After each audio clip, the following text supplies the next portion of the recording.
बिस्मिल्लाहिर्रहमानिर्रहीम, अस्सलामुअलैकुम, खुशामदीद कहेंगे आपको 24/9 में। मैं हूं आपके साथ सीमल हाशमी। अस्सलाम वालेकुम और मैं हूं अबूज़र मौज़म। आप सबको वेरी गुड मॉर्निंग। सीमल आपको गुड मॉर्निंग। Thank you. और उम्मीद करते हैं कि आप सबका वीकेंड है वो घर पर गुजरा होगा खैरियत से और SOPs को फॉलो करते हुए, क्योंकि अब ये देखा गया है कि जैसे ही लॉकडाउन में सख्ती की गई, स्मार्ट लॉकडाउन, सिलेक्टिव लॉकडाउन किया गया, तो उससे अब तादाद कुछ कम होना शुरू हो चुकी है मरीजों की, तो ये एक अच्छी बात है। एरिया वाइज लॉकडाउन किया जा रहा है मुल्क भर में, और जिस एरिया से केस रजिस्टर हो रहे हैं उसमें ऑल्दो मिसमैनेजमेंट भी है, लेकिन उसका इम्पैक्ट ये हुआ कि हमने ये सोचा था कि हम एज अ टीम इसको जरूर नजर में रखेंगे कि ग्राफ किस तरफ जा रहा है। तो जहां 6,000 साढ़े 6,000 केसेस डेली बेसिस पर रिपोर्ट हो रहे थे, वहीं पर कंपैरेटिवली थोड़ी सी बेहतरी नजर आई है। 4,400 प्लस केसेस रिपोर्ट हुए गुज़श्ता 24 घंटों में, 89 अमवात हुई। तो इसका मतलब है कि अगर हम इसको मैनेज अच्छे तरीके से कर लें तो इसको मजीद कंट्रोल किया जा सकता है। अभी भी मजीद जैसे दिन पड़े हैं और 2 हफ्ते का वक्त दिया गया है मजीद जो लॉकडाउन होगा, तो आप इसको खुदारा प्लीज़ फॉलो कीजिएगा, क्योंकि ये आपके लिए बेहतरी है। और जैसे जैसे आप इसको फॉलो करते रहेंगे, आप खुद देखिएगा, आप खुद ये चीज़ जो है वो आप देखेंगे मीडिया में भी आएगी और आप खुद भी मॉनिटर कर सकते हैं कि केसेस कम होंगे। तो ये एक ऐसी चीज़ है कि जो कि हौसला अफजा है, तो इसको ज़रूर फॉलो कीजिए। बिल्कुल। इसी के साथ अपनी टॉप स्टोरीज की तरफ चलते हैं।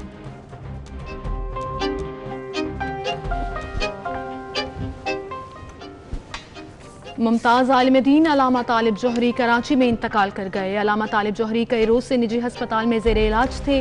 वज़ीर आज़म इमरान खान की लवाहिकीन से इज़हार ताज़ियत। शाह महमूद कुरैशी, सईद गनी और दीगर शख्सियात ने भी अलामत की। पाकिस्तानियों की लूटी दौलत वापस लाने के लिए कोशिशों को तेज कर दिया। चेयरमैन नैब कहते हैं नैब अफसरान बदउनवानी की रोकथाम को कौमी फरीजा समझते हैं।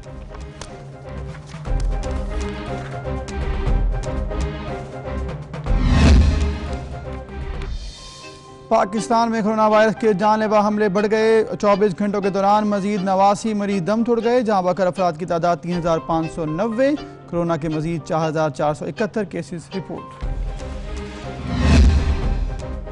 सिंध हुकूमत कोरोना के खिलाफ एक कदम और आगे। सिंध हुकूमत और पाक फौज के ताबन से 10 रोज में एक्सपो सेंटर कराची में हाई डिपेंडेंसी यूनिट का इफ्तिताह। जदीद तिबी आलात से लेस यूनिट 140 ऑक्सीजन वाले बेड्स और 7 कमरों पर मुश्तमिल है। Punjab human organ transplant authority का बड़ा कदम, प्लाज्मा की गैर कानूनी खरीदो फरोख्त पर सख्त एक्शन होगा।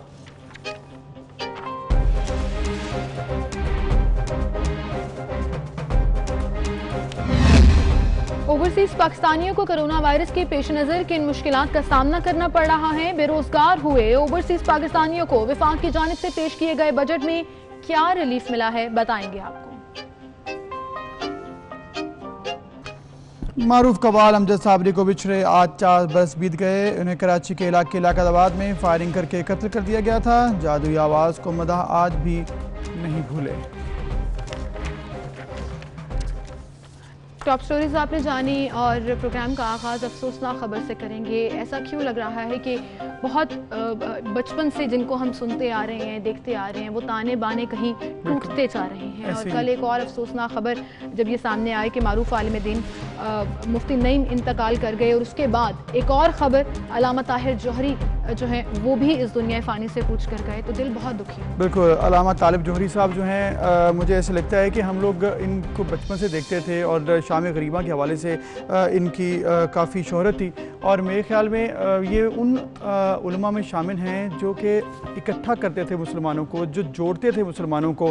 और चूँकि इनके बारे में अगर बात की जाए अल्लामा तालिब जौहरी के बारे में, तो वो शायर भी थे, ज़ाकिर थे, एक मौरिख और फ़लसफ़ी थे। तो एक अहद है जो कि उनके साथ ही ख़त्म हो गया है। अल्लाह ताला उनको जन्नत नसीब करे। और इसी तरह हम मुफ्ती नईम साहब के लिए भी दुआ करेंगे, अल्लाह ताला उनको जन्नत नसीब करे, उनके लवाहिकीन को सब्र जमील अता फरमाए। बिल्कुल सही। और मुफ्ती नईम साहब के बारे में तो जैसे अबूज़र हमने रमज़ान ट्रांसमिशन की पूरी, और रमज़ान ट्रांसमिशन में वो बहुत मरतबा हमारे मेहमान भी बने, उनसे गुफ्तगू होती रहती थी, चीज़ों को बड़ी क्लैरिटी के साथ वो एक्सप्लेन भी करते थे। और इवन जिस दिन उनका इंतकाल हुआ, 24 न्यूज़ ने उनका बीपर किया, उनको ऑल कॉल लिया, और उन्होंने सूरज ग्रहण के हवाले से तमाम जो भी इस्लामिक पॉइंट ऑफ व्यू है बहुत खुलकर बयान किए। तो एकदम जब खबर आई तो यकीन नहीं आ रहा था, और मुफ्ती नईम जब पता लगा कि इस दुनिया में नहीं है, तो एकदम से ऐसा लगा कि इसको रिकन्फर्म करने की ज़रूरत है इस न्यूज़ और को। सिमल, मुफ्ती नईम साहब के साथ तो रमज़ान में भी हमारा काफ़ी बातचीत होती रही। लाइव हम जब DSNG पर उनसे बात करते थे मुख्तलिफ मौज़ूआत पर,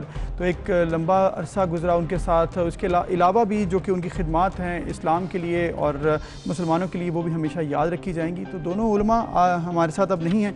अल्लाह ताला इनके लिए जन्नत में आला मकाम अता फरमाए, हमारी ये दुआ है। और इनके जो लवाहिकीन हैं उनको सब्र अता फरमाए, और ये भी हमारी दुआ है। इस हवाले से हम बात करेंगे। हमारे साथ मुफ्ती ज़ुबैर साहब मौजूद होंगे, हमारे साथ अलामा हसन हमदानी साहब मौजूद होंगे। सबसे पहले हम अलामा हसन हमदानी और मुफ्ती ज़ुबैर साहब को खुशामदीद कहेंगे। अस्सलाम वालेकुम आप दोनों को। मुफ्ती ज़ुबैर साहब आपसे शुरू करेंगे। दो ऐसे बाप, दो ऐसे अहद हमें अकेला छोड़ गए जिनके जाने का बहुत दुख है। अगर हम बात करें मुमताज़ आलिम दीन अल्लामा तालिब जौहरी की, वो हम में नहीं रहे। एक बहुत बड़ा धचका, एक अफसोस। कई रोज़ से वो हस्पताल में ज़ेरे इलाज थे। वहीं पर उससे कबल जब मुफ्ती नईम साहब की आई खबर, तब भी यही हाल था। क्या कहेंगे आप? जी बिल्कुल, आपने सही फरमाया। बड़ी अहम और मुमताज़, जय्यद और नामवर शख्सियात का इस तरीके से उठ जाना कौमी सानेहात हैं और इनकी यकीनन बहुत बड़ी खिदमत हैं।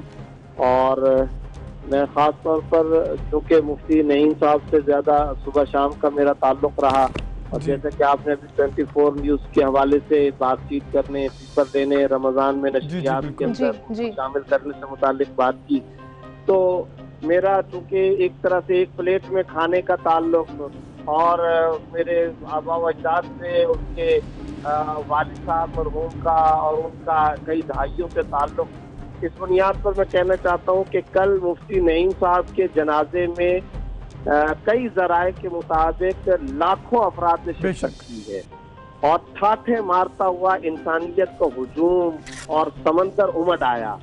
इस वक्त आपको मालूम है कि लॉकडाउन, कोरोना का खौफ, मदारिस तमाम के तमाम तलबा से खाली हैं। जी जी। इस सब के बावजूद मुफ्ती नईम साहब के जनाजे में इतनी बड़ी तादाद में लोगों की शिरकत इस बात का वाज़ेह सबूत है कि अवामुन्नास में, कराची के अवाम और अहालियान पाकिस्तान में मुफ्ती साहब की किस कदर मकबूलियत और मोहब्बत थी। और ये सब मुफ्ती नईम साहब की दीन की इशाअत और उसकी खिदमत का, पाकिस्तान, कराची की खिदमत का नतीजा था। और मैं आपको एक बात बताना चाहता हूँ कि मुफ्ती नईम साहब का मामला ये है कि कल जिस वक्त ये हजारों अफराद शरीक हो रहे थे, तो आपको बताइए कितने लोग आखिरी दीदार करते हुए करना चाहते थे और गमज़दा हैं, और हम भी उनके गम में बराबर के शरीक हैं। मुफ्ती ज़ुबैर साहब साथ ही मौजूद रहेगा। अल्लामा हसन हमदानी साहब भी हमारे साथ हैं, उनसे मैं बात करते हैं। हसन हमदानी साहब, जैसे कि हम दोनों उलमा के हवाले से बात कर रहे हैं, मुफ्ती नईम साहब, मौलाना तालिब जौहरी, जो कि अभी खबर आई गुज़िश्ता रात ये वाक़या पेश आया, क्या कहेंगे उनकी ज़िंदगी के बारे में? खूबसूरत ज़िंदगी गुजारी, लोगों को आपस में जोड़ा इन्होंने, और हम भी उनको देखते रहे TV पर, मुख्तलिफ मकामात पर उनको सुनते, उनको बात करते हुए।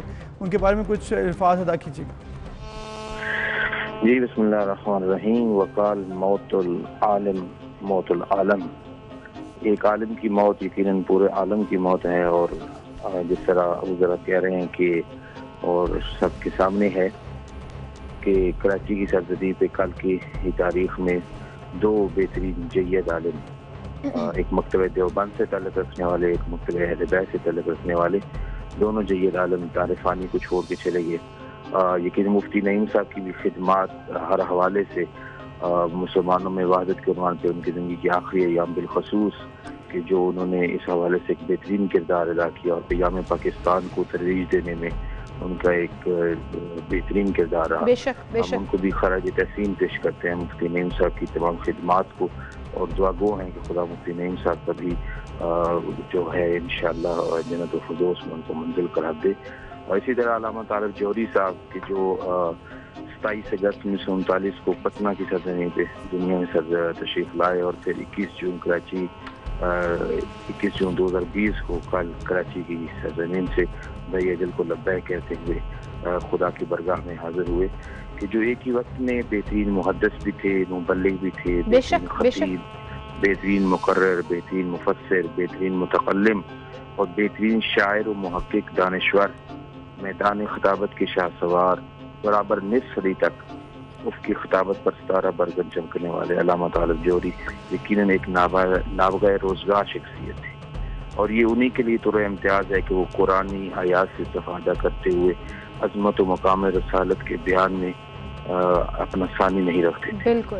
इंतहाई अहम इल्मी नुकात को इस खुश उसलूबी से बयान करते थे कि आम सामे भी मतालब की शरीनी के सबब दाद दिए बगैर नहीं रह पाता।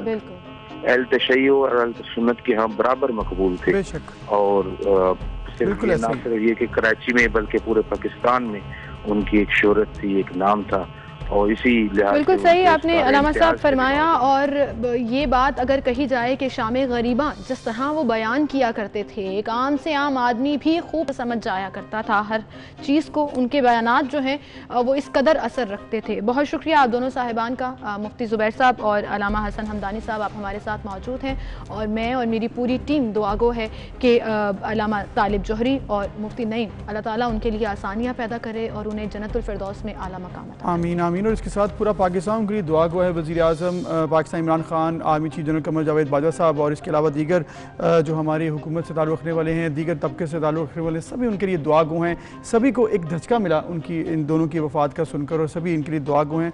और हमारी ये दुआ है जैसे कि आपने भी कहा है कि अल्लाह ताला इनको जन्नत नसीब करे। आमीन। हम हमेशा उनको याद करते रहेंगे। इसी के साथ एक ब्रेक की तरफ चलते हैं, फिर हाजिर होंगे, हमारे साथ रहिए।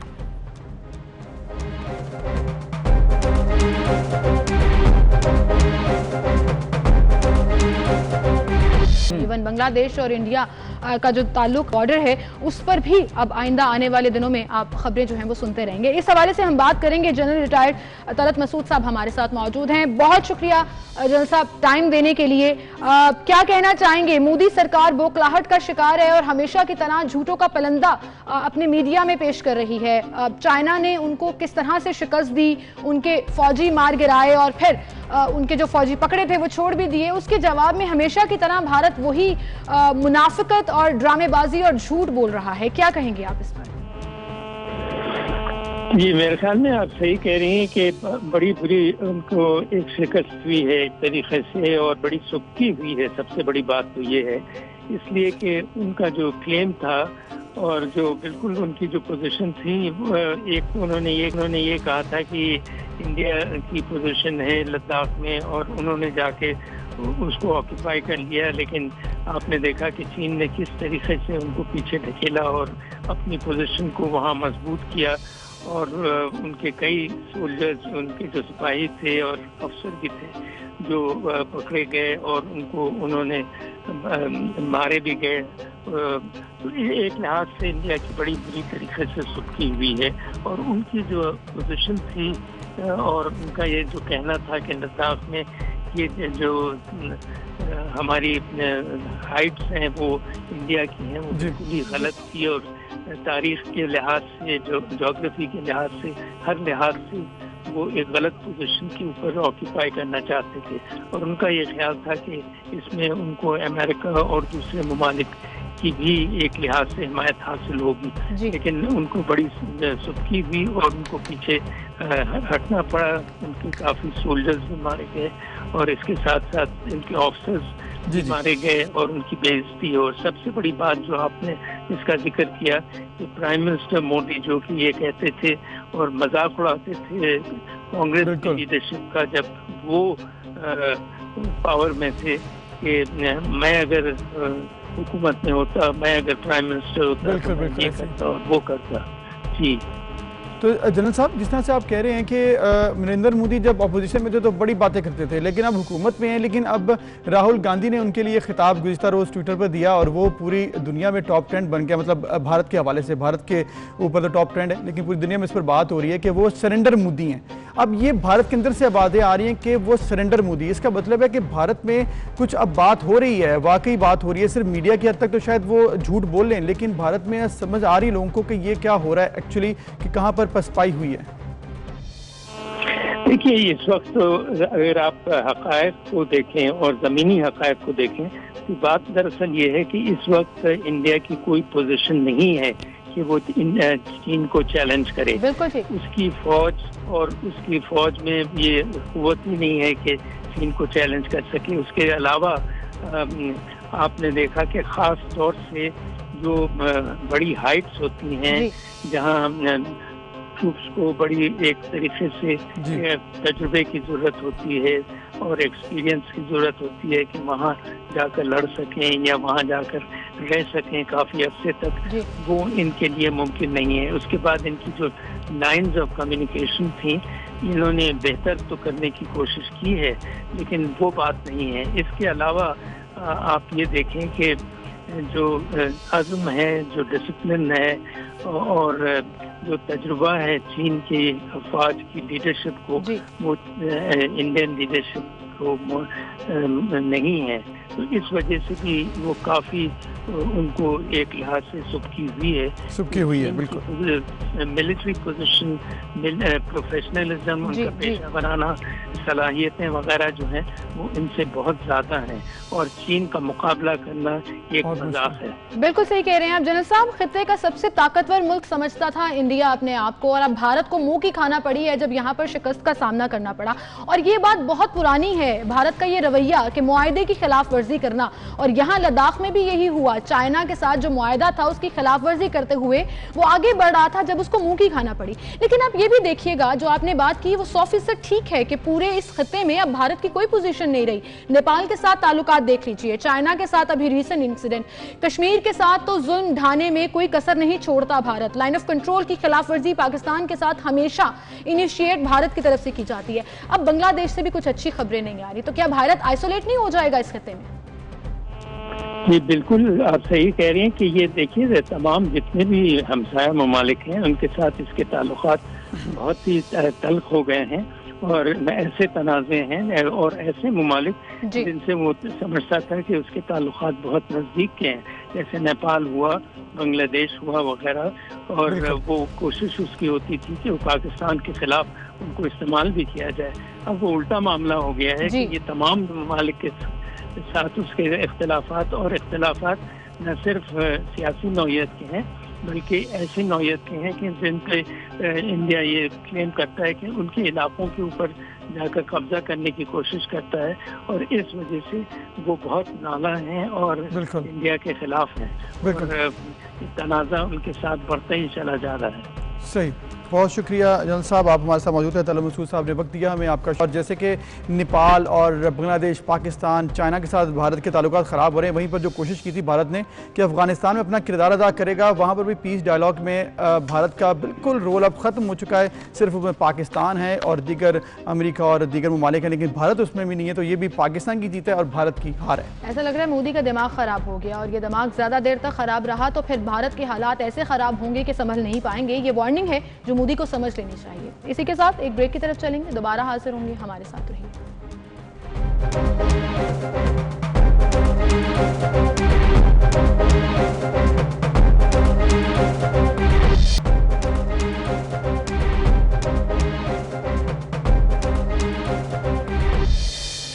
Welcome back. एक बार फिर से आपको खुशामदीद कहेंगे। कल एक और इम्पॉर्टेंट दिन था, एक तो साल का गर्म तरीन दिन था 21 जून, क्योंकि लंबा होता है, लेकिन 21 जून को लाहौर में बारिश हुई। That was a new thing कि गर्म तरीन दिन पे बारिश हुई। लेकिन इसके साथ साथ कल पहला सूरज ग्रहण भी था। इस्लामाबाद में सूरज ग्रहण 11:25 पर अपने अरूज पर था और 1:06 पर इख्तिताम पर पहुंचा।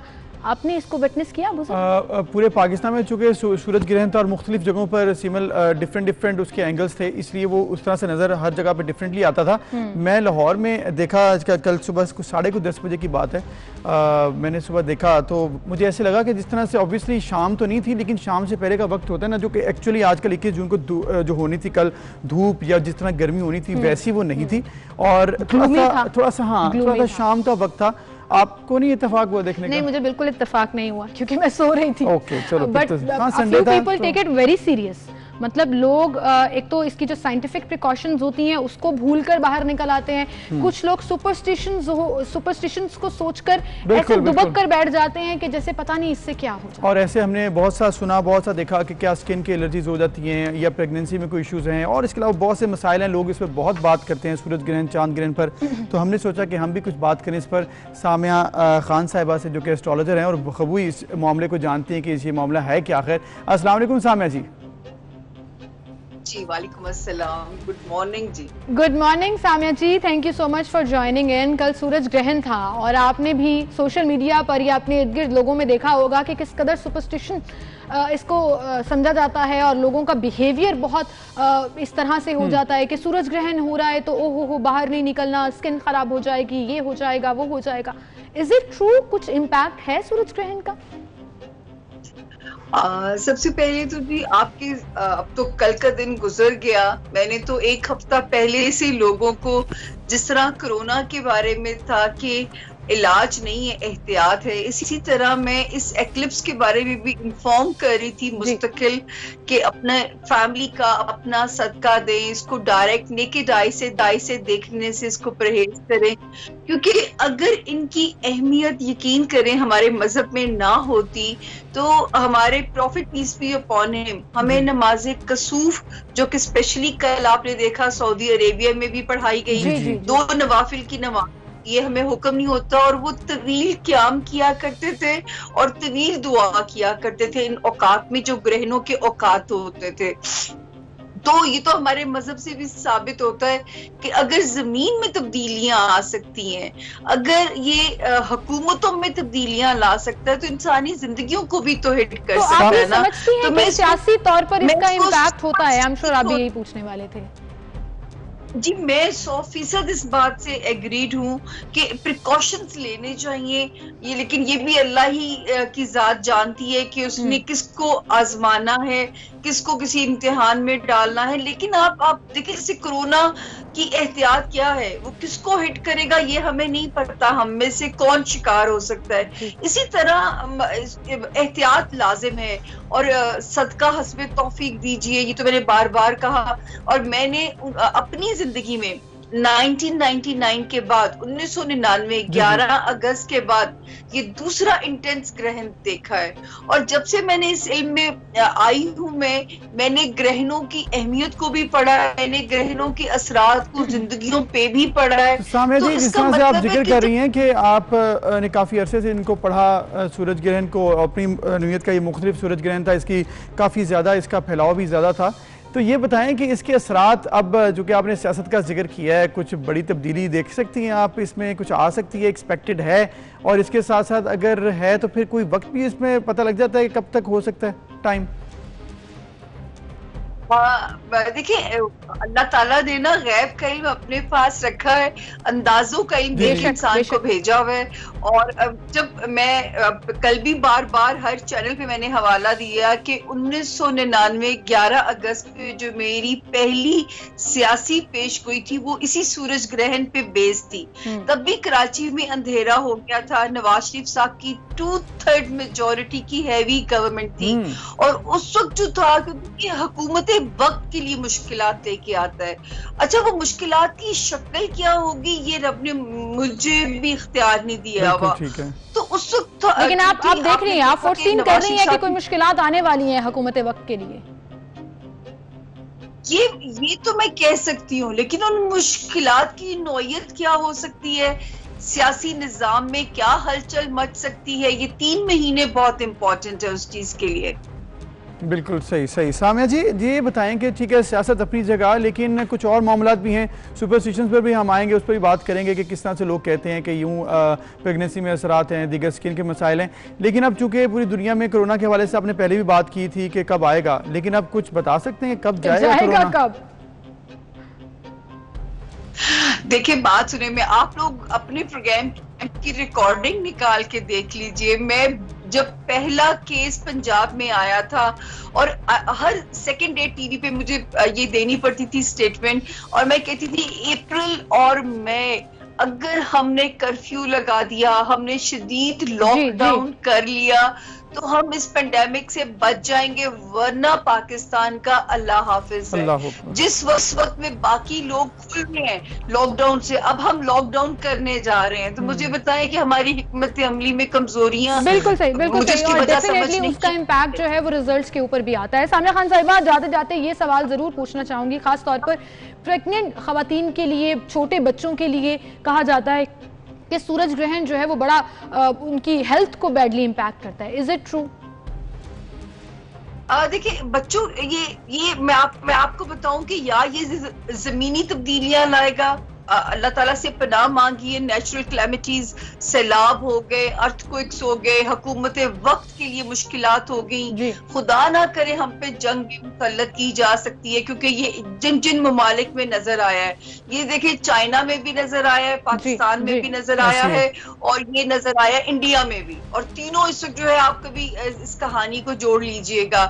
लेकिन चांद ग्रहण जो है उस पे हामिला खवातीन पे बहुत असर होता है। लेकिन इसलिए हमने कहा कि कुछ बुरूज एहतियात करें, बिल्कुल जिनमें कुछ स्पाइसेस। सानिया खान साहिबा, बहुत शुक्रिया आपका, आप हमारे साथ मौजूद थी और अपनी मालूमात के आपने इसको क्लैरिटी फराहम करने की कोशिश की। लेकिन एक प्रेडिक्शन जो उन्होंने की कि सियासी हलचल हो सकती है, I am actually looking forward to it कि होता है या नहीं। और उम्मीद करते हैं कोरोना भी जल्द चला जाए और हुकूमत ने जो भी फैसले किए वो अपनी जगह। एनीवेज, एक ब्रेक लेते हैं, फिर मिलेंगे।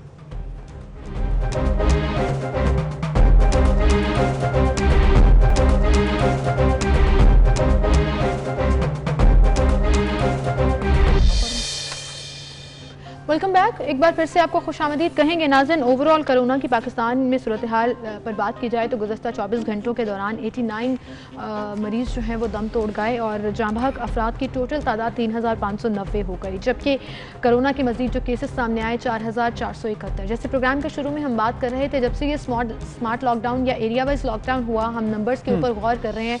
6.5 ऑलमोस्ट 7000 तक नंबर भी रिकॉर्ड किए गए, लेकिन गुज़श्ता 2 से 3 दिनों में केसेस की तादाद ऐसा लग रहा है कि कम हुई है। अमवात के नंबर्स भी कम आ रहे हैं, जिसका मतलब है कि कहीं ना कहीं ये इफेक्टिव साबित हो रहा है और हम सबको इसमें अपना रोल प्ले करना है ताकि हम कोरोना से फाइट करें। बिल्कुल, जैसे ही इफेक्टिव साबित होगा, रिकवर्ड पेशेंट ज़्यादा होंगे। रिकवरी अभी भी अच्छी है, लेकिन 60,000 से ज़्यादा बढ़नी चाहिए और जितने भी पेशेंट मजीद रिकवर होंगे वो फिर क्या कर सकेंगे, वो प्लाज्मा डोनेट कर सकेंगे। प्लाज्मा जब डोनेट होगा तो फिर जो मजीद मरीज सामने आएंगे उनको जब प्लाज्मा डोनेट किया जाएगा तो उनकी इम्यूनिटी बेहतर होगी। तो इससे क्या फ़ायदा होगा कि आपके ओवरऑल नंबर्स जो हैं वो कम हो जाएंगे। लेकिन एक अफसोस की बात ये थी कि पाकिस्तान में क्या हुआ कि पाकिस्तान में एक इंतहाई परेशान कुन बात ये देखने में कि लोगों ने अपने प्लाज्मा को बेचना शुरू कर दिया। 5-5 लाख रुपए की डिमांड की गई कि प्लाज्मा, जो कि वैसे इस्लाम में है कि अगर कोई इंसान किसी की जान बचाता है तो वो सबसे बड़ा सदका है, वो पूरी इंसानियत की जान बचाता है। लेकिन हुआ क्या, यहाँ पर लोगों ने अपने प्लाज्मा डोनेट करने की बजाय प्लाज्मा को बेचना शुरू कर दिया है, जो कि इंतहाई परेशान कुन बात। फिर आप सोचिए कि जब आपको कोई जाहिल कह देता है तो फिर आपको गुस्सा आ जाता है, लेकिन खुदगर्जी की इंतहा,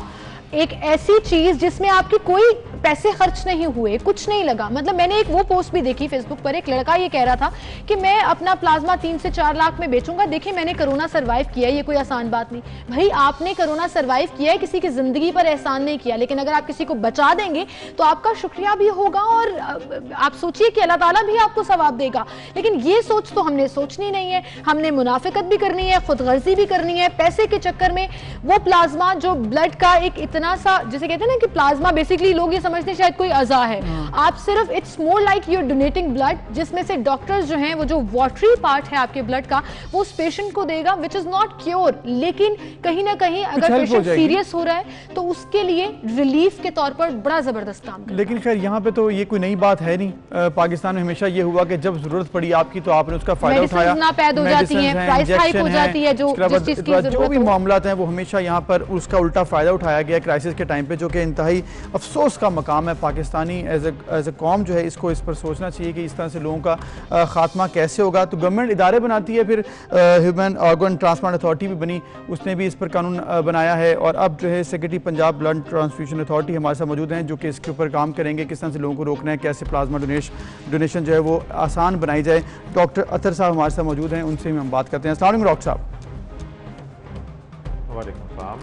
डॉक्टर साहब, जैसे कि हम बात कर रहे हैं प्लाज्मा डोनेशन वैसे तो बड़े आसान मराहल से गुजर कर लोगों तक पहुंच जानी चाहिए थी, पेशेंट्स तक, लेकिन हुआ क्या, यहाँ पर लोगों ने प्लाज्मा को अब बेचना शुरू कर दिया। इसके लिए अब आपको भी परेशानी होगी, ऑब्वियसली लोगों को ट्रेस करना होगा, फिर उनको रोकना होगा, उनकी पकड़ दकड़ होगी।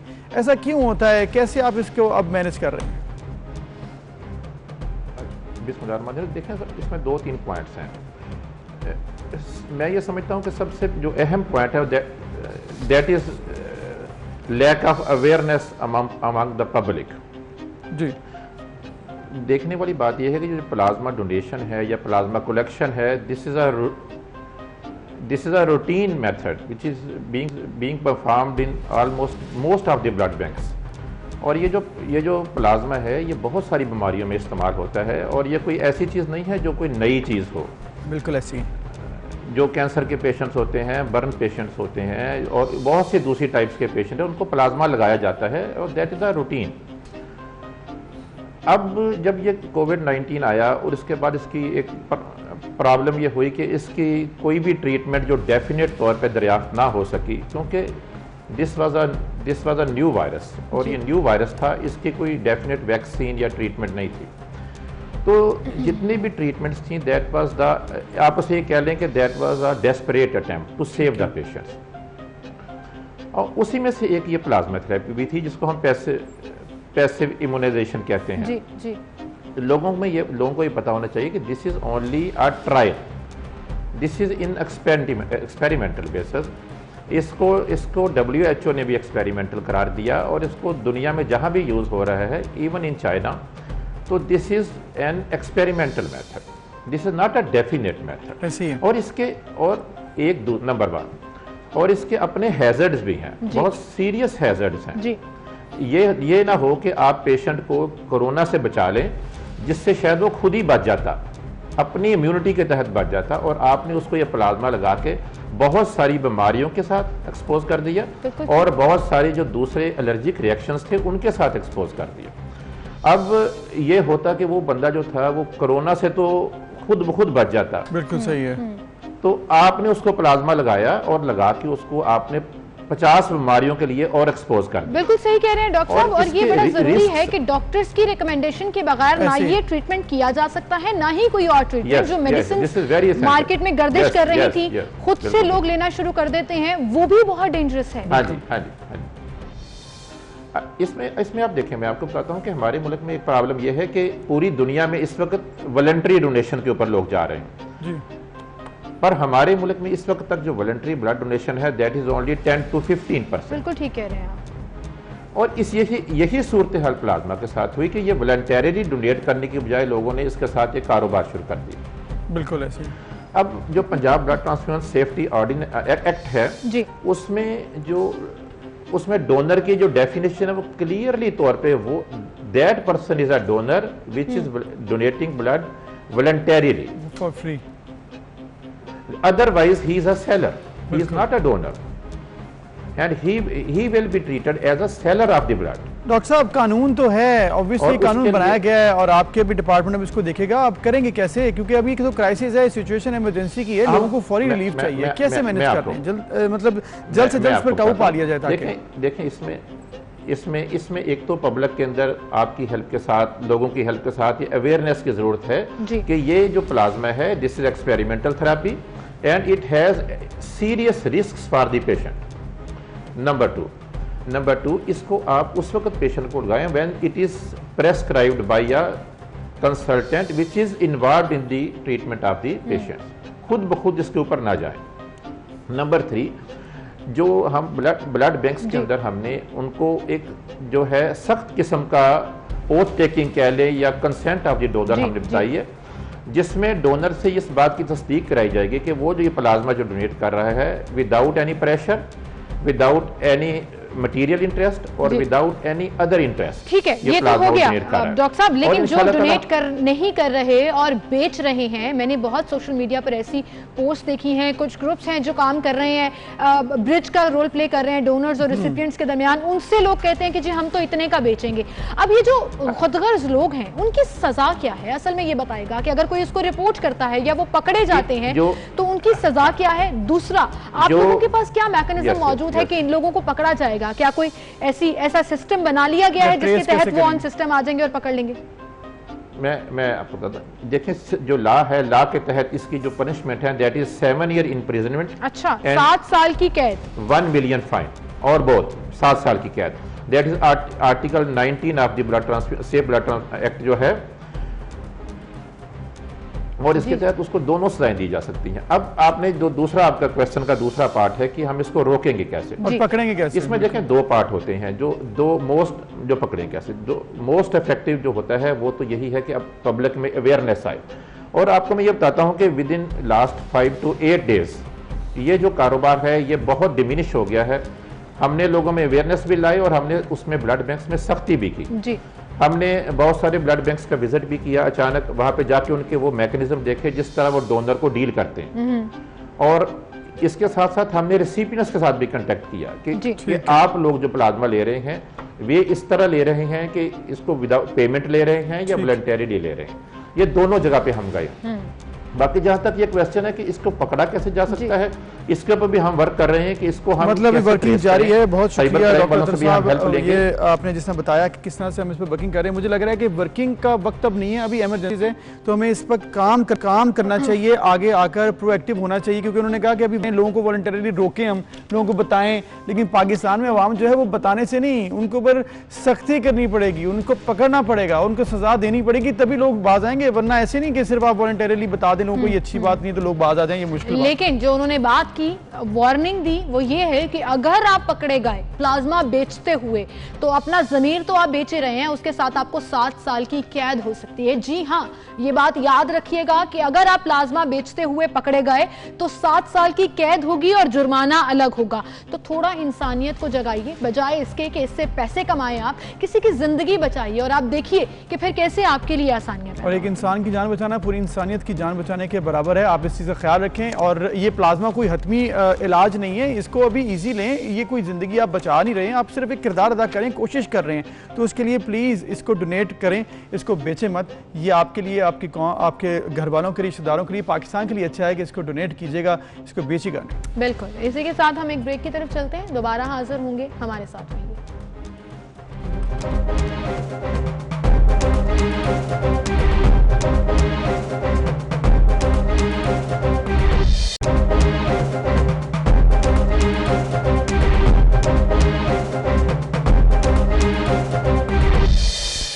वेलकम एक नाज़रीन। पाकिस्तान की इकॉनमी में सबसे बड़ा किरदार अगर कोई है तो वो है हमारे ओवरसीज़ पाकिस्तानी का, जो कि रेमिटेंस भेजते हैं पाकिस्तान में और पाकिस्तान की इकॉनमी को एक ऐसा बूस्टअप देते हैं जिससे पाकिस्तान के रिजर्व बेहतर हो जाते हैं और उसके लिए बहुत आसानी होती है। लेकिन सीमन होता क्या है कि कुछ दिनों से जब से कोरोना वायरस का शिकार है पूरी दुनिया, तो पाकिस्तान के ये ओवरसीज़ जो पाकिस्तानी जो पाकिस्तान को सर्व कर रहे हैं दुनिया भर में, वो सबसे ज़्यादा अफेक्ट हुए। और अब पाकिस्तानी ये परेशान है क्योंकि वो वापस आ रहे हैं। पहली दफ़ा ऐसा हुआ है कि रेमिटेंस में कमी आ सकती है, ओवरसीज़ वापस आ रहे हैं और लाखों की तादाद में वापस आ रहे हैं क्योंकि जॉब्स नहीं है बाहर और कॉन्ट्रैक्ट्स उनके ख़त्म हो रहे हैं, जिसकी वजह से बहुत परेशानी है। ऑब्वियसली फ़्लाइट्स अब खुल गई हैं, स्पेशली फ़्लाइट्स उनके लिए ऑपरेट हो रही हैं, तो बहुत से प्रॉब्लम्स हैं जिनको केटर करना भी हुकूमत का ही काम है, इनके मसाइल, और फिर दोबारा से इनको जॉब देना भी हुकूमत का ही काम है। बिल्कुल सही कह रहे हैं आप। जहाँ पे आपने रेमिटेंस का जिक्र किया, वहीं पर पीटीआई गवर्नमेंट बहुत फोकस्ड नजर आई बहुत से बयानात में कि ओवरसीज़ पाकिस्तानी जो है वो मुल्की मईशत को बेहतर करने में अपना रोल प्ले कर सकते हैं। लेकिन अब जबकि ओवरसीज़ पाकिस्तानी खुद ही इस खतरे का शिकार हैं, अनएम्प्लॉयमेंट का शिकार हैं दुनिया भर में, और इवन पाकिस्तान में भी जॉब अपॉर्चुनिटीज नहीं है, तो किस तरह से गवर्नमेंट उनको सपोर्ट करेगी, कर भी रही है या नहीं कर रही, प्लान क्या है, इस पर आज हम बात करेंगे। ये हमारा टॉपिक रहेगा। लेकिन इसके साथ साथ जैसे अबूजर ने जिक्र किया कि एक डेवलपमेंट ये भी हुई अहम कि पीआईए ने अपनी फ्लाइट्स जो हैं वो ऑपरेशनल कर दी हैं। बिल्कुल, तो इस पर हम बात करेंगे। हमारे साथ मौजूद होंगे इकराम कुरैशी साहब हैं जो कि FPCCI की स्टैंडिंग कमेटी के कन्वीनर हैं और ओवरसीज एम्प्लॉयमेंट प्रमोटर हैं, और उनके साथ हमारे साथ मौजूद होंगे स्पोक्स पर्सन हैं PIA के अब्दुल्ला हफीज साहब। अब्दुल्ला हफीज साहब, सबसे पहले हम आपकी तरफ आना चाहेंगे चूंकि ये एक इम्पॉर्टेंट न्यूज़ भी है कि PIA ने अपनी फ्लाइट्स जो हैं वो फंक्शनल कर दी हैं कम्प्लीटली। क्या SOPs फॉलो किए जा रहे हैं, क्योंकि ये भी एक बहुत बड़ा मसला था जो पाकिस्तान दयारे गैर में फंसे हुए थे, या वो ओवरसीज पाकिस्तानी जिनके कॉन्ट्रैक्ट खत्म हो गए वो वापस भी आना चाह रहे थे, तो अब इसमें अब ये बड़ा एक इंपॉर्टेंट रोल प्ले करेगा। तो क्या कहिएगा आप कि PIA किस तरह से इन तमाम SOPs को फॉलो करते हुए ऑपरेशनल हुआ है? देखिए, बहुत शुक्रिया। आप इस पे ना हमें दो बातें देखनी पड़ेंगी। एक ये कि वो लोग जो कि बहुत डेस्परेटली वतन वापस आना चाहते हैं, जिनमें से खास तौर पे आपके गल्फ कंट्रीज में, मुत्तहिदा अरब अमारात में, सऊदी अरेबिया में वो लोग जो कि फंसे हुए हैं, जिनकी नौकरियां खत्म हो गई हैं, या जो किसी न किसी वहाँ पे घूमने फिरने या सैर करने टूरिज्म की पर्पज की खातिर गए थे और वहाँ पे फंस गए, उनको वतन वापस लेके आना इस टाइम पे एक बहुत बड़ा चैलेंज है। एक मोहतात अंदाजा था कि 73,000 लोग थे सिर्फ UAE में जिनको हमने वापस लेके आना है, लेकिन हम ये देख रहे हैं कि उनकी तादाद अब 1.5-2 लाख से ज्यादा बढ़ गई है, जिसके लिए जिस तरह आपने अभी थोड़ी देर पहले कहा कि हमने ऑपरेशन शुरू किया। ऑपरेशन हमारा चल रहा था लेकिन लिमिटेड फ्रीक्वेंसी के ऊपर चल रहा था, बिकॉज अराइवल के ऊपर गवर्नमेंट ने एक बहुत स्ट्रॉन्ग किस्म का कोटा लगाया हुआ था कि आप 2 या 3 हज़ार पैसेंजर से ज्यादा पर वीक लेके नहीं आ सकते। जी। वो कोटा जिसका आपको पता है कि गवर्नमेंट ने 20 जून को लिफ्ट कर दिया, जिसके बाद से हमने बहुत मैसिव ऑपरेशन शुरू किया है और हम उम्मीद करते हैं कि 20 जून से लेके 26 जून तक हम सिर्फ मुत्तहिदा अरब अमीरात से 15,000 लोगों को वापस लेके आएंगे और सऊदी अरब से 10,000 लोगों को वापस लेके आएंगे। जहां तक SOP का ताल्लुक है, देखिए जो मैक्सिमम पॉसिबल प्रोटेक्शन होती है वो गवर्नमेंट और PI दोनों के ऊपर से दे रही है, जिसके मतलब ये है कि हर जहाज के डिपार्चर से पहले जहाज की मुकम्मल तौर पर डिसइंफेक्शन तमाम उन सर्फेसेस की जो कि ह्यूमन टच के ऊपर आती है। उसके अलावा जहाज के अंदर एक पूरा कॉर्नर है जो कि खाली रखा जाता है कि इन केस अगर ड्यूरिंग द फ्लाइट किसी को सिम्टम्स आए तो आप फौरन से पहले बाकी पैसेंजर्स को आइसोलेट कर दें। हमारे जहाजों के ऊपर एक रो खाली रखी जाती है जिसकी वजह से आपका 400 वाला जहाज जो है वो 270 लेके आता है और आपका 350 या 350 वाले जहाज 250 पैसेंजर लेके आते हैं। उसके अलावा यहाँ पे जब वो ऑन अराइवल के ऊपर आते हैं तो उनका तमाम का थर्मल चेक एयरपोर्ट अथॉरिटी। तो अब्दुल्ला साहब, अगर आधा जहाज खाली आ रहा है और फ्यूलिंग तो उतनी ही लग रही है तो क्या टिकट प्राइस हाइक हो जाएगा? फिर प्राइस ज्यादा होगी टिकट की जो कि ऑलरेडी है भी। देखिए, टिकट प्राइस उसूली तौर के पर आप ये देखें कि खाली यही है कि आधा जहाज आप खाली छोड़ सकते हैं, आप उनको लेके जाने के लिए खाली जहाज भेज भी दें। बिकॉज आपको पता है कि UAE के अंदर, सऊदी अरेबिया के अंदर या बाकी गल्फ कंट्रीज के अंदर परमिशन नहीं है किसी को उनके मुल्क के ऊपर लेके आने के लिए। तो उसूली तौर पर अगर आप कॉस्ट का इम्पैक्ट देखें तो कॉस्ट का इम्पैक्ट कॉस्ट बढ़ रही है बहुत ज्यादा। दोबारा बताइए, कॉस्ट बढ़ रही है आपकी?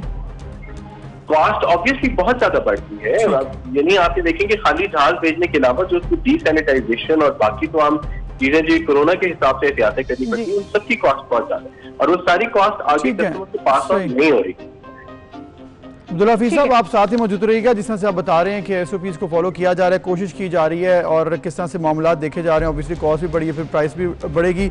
लेकिन जो असल मामला है हमारे ओवरसीज़ पाकिस्तानीज़ का, जो कि लाखों की तादाद में अफेक्ट हुए हैं, पहली बार ऐसे हुआ है हिस्ट्री में पाकिस्तान की कि ओवरसीज़ अब वापस आ रहे हैं क्योंकि उनकी वहाँ पर जॉब नहीं है। तो कुरैशी साहब हमारे साथ हैं, इकराम कुरैशी साहब, जो कि इनको देख रहे हैं मामलात को। इकराम साहब, जिस तरह से हम देख रहे हैं मामलात, हुकूमत ने तो 2 बनाए डिपार्टमेंट, ओवरसीज़ एम्प्लॉयमेंट कॉर्पोरेशन, फिर ओवरसीज़ पाकिस्तान फाउंडेशन, लेकिन उसका किरदार एक जानिब और एक तरफ आपका किरदार ओवरसीज़ एम्प्लॉयमेंट प्रमोटर्स के तौर पर लाखों लोगों को आपने पाकिस्तान से बाहर भेजा और अब पहली बार ऐसे हुआ है कि बोझ पड़ रहा है कि वो वापस आ रहे हैं। किस तरह से देख रहे हैं आप सिचुएशन को, कैसे मैनेज किया जा सकता है और क्या क्या मसाइल हैं आपको आइंदा चंद दिनों में देखने के लिए? देखें जी, मैं सबसे पहले तो PIA की परफॉर्मेंस के बारे में बात करूंगा। मेरा ख्याल इस पूरे पेंडेमिक के अंदर सबसे परफॉर्मेंस PIA की रही है। GCC मुल्क में आप इस हद तक अंदाज़ा लगाएं कि एक वक्त था जबकि 200 से 250 तक, मैं छोटी सी मिसाल दे रहा हूं कि डेड बॉडीज पड़ी हुई थी। सही। और पाकिस्तान से PIA का जो है वो ट्रैवल प्लान इनका नहीं बन रहा था।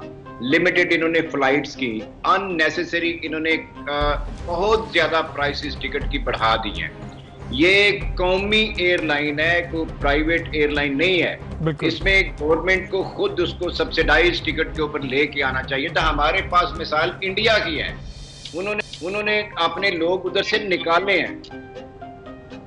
और इसके साथ साथ जब ये मुश्किल वक्त जब आता है ओवरसीज पाकिस्तानी के लिए, हमारे तमाम अदारों को, कोई भी पाकिस्तान का अदारा जो है उसको बढ़ चढ़ के उसमें हिस्सा लेना चाहिए और इस वक्त ये बिजनेस नहीं करना चाहिए। इस वक्त इन लोगों को उधर से निकालना चाहिए। ये टाइम बिजनेस का नहीं है कि कितना पैसा लग रहा है, कितनी सीटें खाली हैं, SOPs क्या हैं। मिनिमाइज प्राइस के ऊपर लेके आना चाहिए। नंबर 2, अभी जो लोग बुकिंग करा रहे हैं आगे 2-2 महीने 3-3 महीने तक उनको सीटें नहीं मिल रही। एम्बेसीज के अंदर उन्होंने रजिस्ट्रेशन करनी बंद कर दी है क्योंकि ऑलरेडी बेशुमार लोग रजिस्टर्ड हो चुके हैं।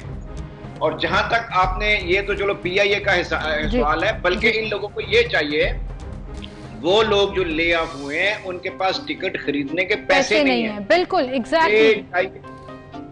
ये चाहिए कि अगर वो उनके पेरेंट्स पाकिस्तान से अगर वो टिकट खरीद के अपने किसी बेटे को, भाई को, बच्चे को भेजना चाहते हैं तो उसकी उनको परमिशन होनी चाहिए। बिल्कुल सही कह रहे हैं कुरैशी साहब। इस पर अब्दुल्ला हफीज साहब का भी टेक ले लेते हैं कि वो क्या कहते हैं।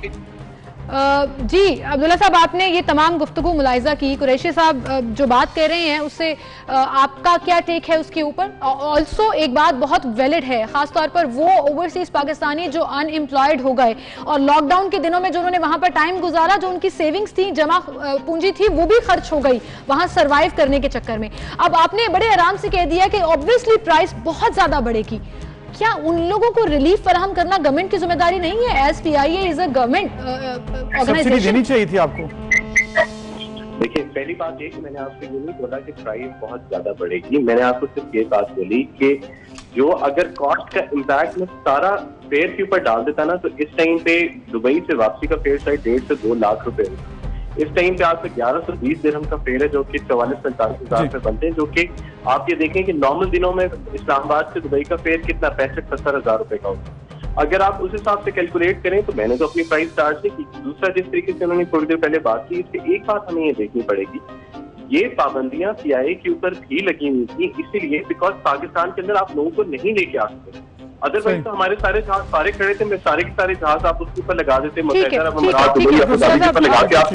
बिल्कुल, आपका टेक सामने आ गया। कुरैशी साहब, अब जरा PIA से निकलकर हम ओवरसीज पाकिस्तानियों की तरफ भी आते हैं, जो अबूजर आपने पहले सवाल बिल्कुल कुरैशी साहब, जैसे मैंने पूछा कि किस तरह से मैनेज करेंगे आप प्राइवेट कैपेसिटी में? गवर्नमेंट का रोल तो एक जानिब है, आपने प्राइवेट कैपेसिटी में बहुत रोल अदा किया, ऑर्गेनाइजेशन ने बहुत से लाखों पाकिस्तानियों को बाहर भेजा। क्या अब मामलात हैं, किन मामलात को आपको फेस करना पड़ रहा है, क्या प्रॉब्लम्स आ रही हैं? आपने बहरहाल इससे पहले शायद OEC और OEPs के बारे में बात की है, जो प्राइवेट प्रमोटर्स हैं, राइट? मैं जरा आपको ये क्लियर करना चाह रहा हूँ कि OEC जो है, ये ओवरसीज एम्प्लॉयमेंट कॉर्पोरेशन, ये गवर्नमेंट का अदारा है, और OEPs जो हैं, ओवरसीज एम्प्लॉयमेंट प्रमोटर्स, वो प्राइवेट सेक्टर से बिलोंग करते हैं। ये दोनों एक दूसरे के कॉम्पिटिटर्स हैं। OEC का लाइसेंस नंबर 1 है, बाकी तकरीबन पाकिस्तान के अंदर 4000 के लगभग ओवरसीज एम्प्लॉयमेंट प्रमोटर्स हैं जी। मैं कहता हूं उनकी बहुत बड़ी कंट्रीब्यूशन है, वो कई दहाइयों से ओवरसीज एम्प्लॉयमेंट प्रमोटर्स को एक्सपोर्ट कर रहे हैं, अपने जोरे बाजू के ऊपर वो काम करते हैं, अपनी इन्वेस्टमेंट करते हैं, खुद जाके उधर रहते हैं, मार्केटिंग करते हैं, और ये जाके बिजनेस अपना प्रोक्योर करके लेके आते हैं। जबकि OEC के पास एक पूरा जहाज खड़ा है, महंगे महंगे उनके एम्प्लॉइज हैं, बड़ी बड़ी उनके पास रेंटल या अपनी बिल्डिंग्स हैं, उनके पास पूरे एक साल के अंदर 1000 से या 1200 तक लोग वो कैटर कर सकते हैं। जबकि प्राइवेट सेक्टर में 2015 में 9,46,000 लोग प्राइवेट सेक्टर से बाहर गए थे, प्राइवेट सेक्टर से OEPs ने भेजे थे। यही लोग जो जाकर रिमिटेंस भिजवाते थे। बिल्कुल। आज उसके बाद 2019 में 6,25,000 लोग बाहर गए हैं, और 2020 मार्च तक 1,38,000 लोग जो हैं वो बाहर गए हैं। ठीक है। वो प्राइवेट सेक्टर से गए हैं। OEC का किरदार सिंपल, एक गवर्नमेंट अगर उनको रिक्वायरमेंट आती है, एम्बेसी के स्कूलों के लिए रिक्वायरमेंट आती है, या इस तरह का कोई कोरिया की एक लिमिटेड उनके पास रिक्वायरमेंट होती है, OEC तो एक मुर्दा घोड़ा है। ठीक है कुरैशी साहब, OEC ने कोई रोल प्ले नहीं किया, और डेफिनेटली प्राइवेट अदारों ने, प्राइवेट ऑर्गेनाइजेशन ने बड़ा रोल प्ले किया, और आपका बड़ा काबिल कदर रोल है इसमें। लेकिन उसके बाद मार्च के बाद अगर जिक्र करें तो कोरोना आ गया। सो अब तक जरा कहिएगा, चूंकि टाइम हमारे पास शॉर्ट होता है, कि कितने ओवरसीज पाकिस्तानी वापस आ चुके हैं, आप लोग अपनी कैपेसिटी में कितना उनको हेल्प कर रहे हैं, और क्या गवर्नमेंट उनके लिए कुछ कर रही है? क्योंकि अनएम्प्लॉय होकर वो लोग वापस पाकिस्तान में आ रहे हैं, जहां पहले ही रोजगार के मौके हैं। साहब ने अभी आपको बताया कि वो 1 लाखों के हिसाब के लोग जो है ना, वो रजिस्टर्ड हुए भी हैं, और उन्होंने वापस भी आना है, राइट? और इसमें बहुत ज्यादा ओवरसीज पाकिस्तानी अफेक्ट हुए हैं। अब मसला यह है कि वो वापस आके करेंगे क्या? हमारे OEC ने एक वेबसाइट बना दिया है कि आप इसके ऊपर अपने आप को रजिस्टर्ड कराएं।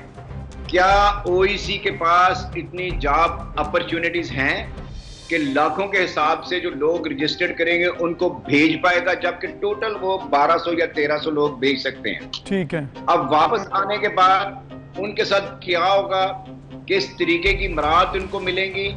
ये होना ये चाहिए था कि अभी जो रीसेंट बजट जो पेश हुआ है, उसमें बकायदा एक सेगमेंट रखना चाहिए था। हम हमेशा ओवरसीज पाकिस्तानी की बात करते हैं, हम हमेशा ओवरसीज पाकिस्तानी को उनके लिए हाथ आगे उनके हमेशा उनसे मदद ली। कोई भी प्रॉब्लम हो, सैलाब का प्रॉब्लम हो, कोरोना का प्रॉब्लम हो, जंग हो, वो बढ़ चढ़ के हिस्सा लेते हैं। ये उनके ऊपर एक आजमाइश का टाइम था, हमें उसके लिए बढ़ चढ़ के गवर्नमेंट। लेकिन कुरैशी साहब बजट में रेमिटेंस जिनसे लेते हैं उनके लिए तो कुछ नहीं रखा गया ओवरसीज वालों के लिए, लेकिन अब चूंकि बात तो की जा रही है, क्या आपको लग रहा है कि एम्बेसीज का रोल या वहाँ पर जो कॉपरेशन थी पाकिस्तान की तरफ से जो कोई मिली है हुकूमत की तरफ से एम्बेसीज का अगर खास तौर पर ताल्लुक रखा हो, क्योंकि बहुत से प्रॉब्लम वहाँ पर आए आपके जो लोगों को? का जो सेक्टर है अपना एम्बेसीज जी, एम्बेसीज का रोल बहुत ही मायूस कुन रहा है। ठीक है, ये सबसे ज्यादा काम जो किया है वो पाकिस्तान की जो अपना कह ले जो मुखैर हजरात हैं, उन लोगों ने बढ़ चढ़ के हिस्सा लिया है। और एम्बेसीज को तो पहले उनको उनसे रजिस्ट्रेशन नहीं संभाली जा रही थी, लंबी लंबी लाइनें लगी हुई थी। असल में प्रॉब्लम ये आ रहा है कि CWA वो एक आप कह लें कि एक अथॉरिटी है जो कि बड़ी कॉम्पिटेंट होनी चाहिए, जिसके पास मैन पावर का एक्सपीरियंस होना चाहिए, जिसको तजुर्बाकार आदमी हो उसको वो अपॉइंट करे। लेकिन अभी तक गवर्नमेंट ना तो इस चीज के ऊपर सोच रही है कि CWA को बेहतर करे। क्या आप लोगों से बात करने की कोशिश की है, क्योंकि प्राइवेटली जो लोग ये काम कर रहे हैं उनका बड़ा एक इंपॉर्टेंट रोल है। सो गवर्नमेंट अगर उनके साथ कोऑर्डिनेट करके चीजों को बेहतर करने की कोशिश करे तो बहुत इम्पैक्ट पड़ सकता है। कोई राब्ता हुआ या आप लोगों ने राब्ता करने की कोशिश की गवर्नमेंट से? नहीं जी, गवर्नमेंट ने हमारे साथ तो कोई राब्ता नहीं किया। ये सबसे बड़ी इंडस्ट्री है। मैं सिर्फ एक पॉइंट आपको बताऊंगा जी कि ये अभी बजट में हमाद अजहर साहब ने ये कहा है कि गवर्नमेंट ऑफ पाकिस्तान ने कुछ 8-9-10 लाख आदमी भेजे। जी जी जी, 10 लाख आदमी जो भेजे, 10 लाख के अंदर 1200 या 1300 आदमी निकालते हैं OEC के, बाकी सारे प्राइवेट कैपेसिटी में गए। बिल्कुल ठीक, बिल्कुल ठीक, हमारे लोगों ने भेजे हैं। अब मसला ये है कि जो एक्सपोर्ट ऑफ मैन पावर कर रहे हैं, जिनको हम ओवरसीज एम्प्लॉयमेंट प्रमोटर कहते हैं, उनके मसाइल किसी मिनिस्ट्री ने एड्रेस किए हैं?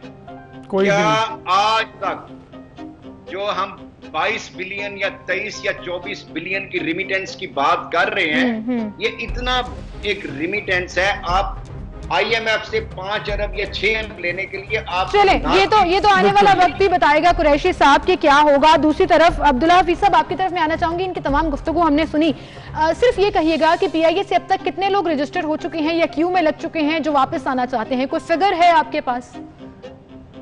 देखिए, पहले जो है ना रजिस्ट्रेशन हुआ करती थी पाकिस्तान एम्बेसी के साथ, और पाकिस्तान एम्बेसी जो है वो हमें पूरी की पूरी लिस्ट प्रोवाइड करती थी साइट वाइज बेसिस पर, और PIA उनको उन जहाजों के ऊपर अपडेट करता।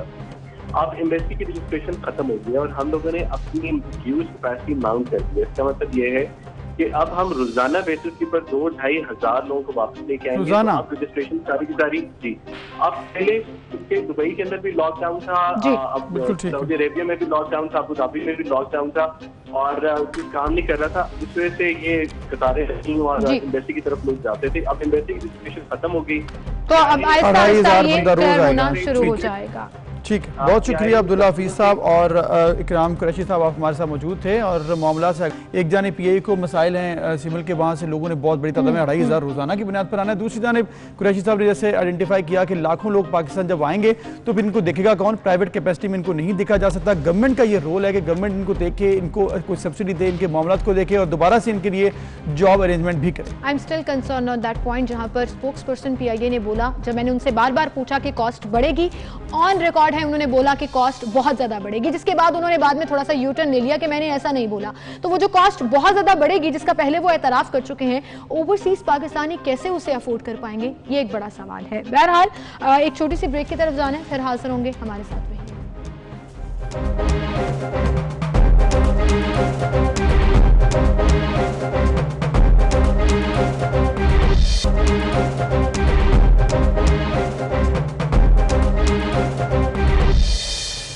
वेलकम बैक नाज़रीन। 4 साल कबल आज ही के दिन पाकिस्तान के मारूफ कबार अमजद साबरी साहब को शहीद कर दिया गया। वो आज भी हमारे दिलों में ज़िंदा हैं, लेकिन अगर उनको सिमल याद करें तो क्या ही उनकी आवाज़ थी, क्या उनका ऑरा था, और जिस तरह से रमज़ान में उनकी शहादत हुई, मेरे ख्याल में जो लोग उनको सुनते थे, जानते थे और शायद मिले नहीं भी होंगे, वो भी अब तक उनका अफसोस कर। बिल्कुल सही कहा, उस वक्त भी हर आंख गमसाज थी और आज भी लोगों के दिलों में ये जिंदा हैं। आपको बताएं, एक इफ्तार ट्रांसमिशन में शिरकत के लिए जा रहे थे जब रास्ते में कराची में उन्हें टारगेट किलिंग करके कत्ल कर दिया गया। और ये वाकया ऐसा था कि पाकिस्तान में हर पाकिस्तानी की आंख अश्कबार हो गई। अमजद साबरी साहब के बारे में बात करें तो गुलाम फरीद साबरी साहब के ये वह साहबजादे जिन्होंने बहुत फेम कमाया। साउथ एशिया का अगर हम जिक्र करें तो one of the top Kawal ये कंसिडर किए जाते थे और इस कदर खूबसूरती से वो वजद तारी कर देते थे अपने कवालियों के जरिए कि जिसका कोई सानी नहीं मिलता। आप ताजदार हरम का जिक्र कर लीजिए, आप भर दो झोली मेरी या मोहम्मद का जिक्र कर लीजिए।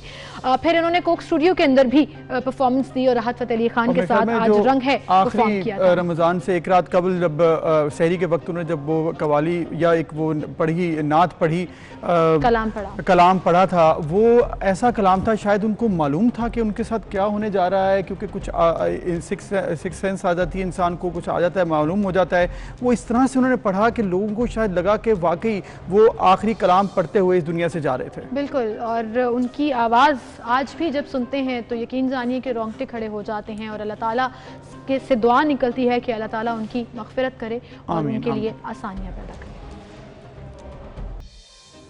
तो खूबसूरत कलाम अमजद साबरी साहब का। और वह मैं जिस तरह जिक्र कर रहा था रमज़ान से कबल एक रात कबल जब उनका आखिरी शो था एक टीवी प्रोग्राम में, तो मैं कब्र अंधेरी में जब उन्होंने पढ़ा, जिस तरह किसे पढ़ा, वो आज भी मैं सुनता हूँ ना, तो जिस तरह से आपके रोंगटे खड़े रहते हैं वैसे था।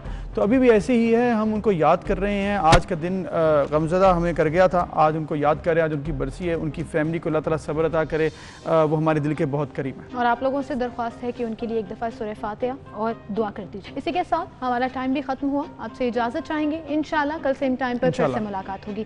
आप सब अपना बहुत सा ख्याल रखिएगा। मुझे और अबूज़र को इजाजत दीजिए। अल्लाह हाफ़िज़।